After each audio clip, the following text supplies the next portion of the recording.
হরে কৃষ্ণ। পুত্রদা একাদশী ব্রত মাহাত্ম্য শ্রবণ করুন।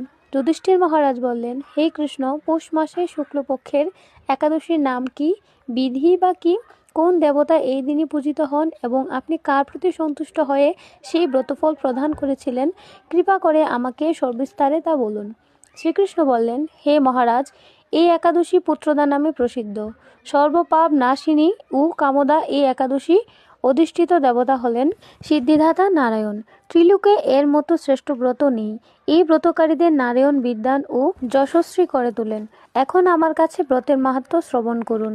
ভদ্রাবতীপুরীতে সুকেতু নামে এক রাজা ছিলেন। তার রানীর নাম ছিলেন শৈবা। রাজ দম্পতি বেশ সুখে দিন যাপন করছিলেন। বংশরক্ষার জন্য বহুদিন ধরে ধর্মকর্মের অনুষ্ঠান করেও যখন কোনো পুত্র সন্তান হলো না, তখন তারা দুশ্চিন্তায় কাতর হয়ে পড়লেন। তাই সকল ঐশ্বর্যবান হয়েও পুত্রহীন রাজার মনে কোনো সুখ ছিল না। তিনি ভাবতেন, পুত্রহীনের জন্ম বৃথা ও গৃহশূন্য। পিতৃদেব মনুষ্যলোকের কাছে যে ঋণ শাস্ত্রের কথা উল্লেখ আছে তা পুত্র বিনা পরিশোধ হয় না। পুত্রবান জনের এই জগতে যশ লাভ ও উত্তম গতি লাভ হয় এবং তাদের আয়ু ও আরোগ্য সম্পত্তি প্রভৃতি বিদ্যমান থাকে। নানা দুশ্চিন্তাগ্রস্ত রাজা আত্মহত্যা করবেন বলে স্থির করলেন, কিন্তু পরে বিচার করে দেখলেন আত্মহত্যা মহাপাপ। এর ফলে কেবল দেহেরই বিনাশ হয় মাত্র, কিন্তু আমার পুত্রহীনতা তো দূর হবে না। তারপর একদিন রাজা নিবিড় বনে গমন করলেন। বনে ভ্রমণ করতে করতে দ্বিপ্রহরের অতিক্রান্ত হলে রাজা ক্ষুধায় তৃষ্ণায় অত্যন্ত কাতর হলেন। এদিক ওদিক জলাদের অনুসন্ধান করতে লাগলেন। তিনি চক্রবাক, রাজহংস এবং নানা রকম মাছে পরিপূর্ণ একটি মনোরম সরোবর দেখতে পেলেন। সরোবরের কাছে মুনিদের একটি আশ্রম ছিল। তিনি সেখানে উপস্থিত হলেন। সরোবরের তীরে মুনিগণ বেদ পাঠ করছিলেন। মুনিবৃন্দের শ্রীচরণে তিনি দণ্ডবোধ প্রণাম করলেন।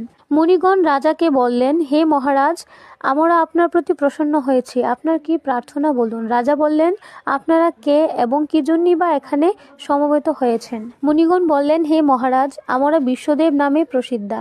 এই সরোবরে স্নান করতে এসেছি। আজ থেকে 5 দিন পরে মাঘ মাস আরম্ভ হবে। আজ পুত্রদা একাদশী তিথি।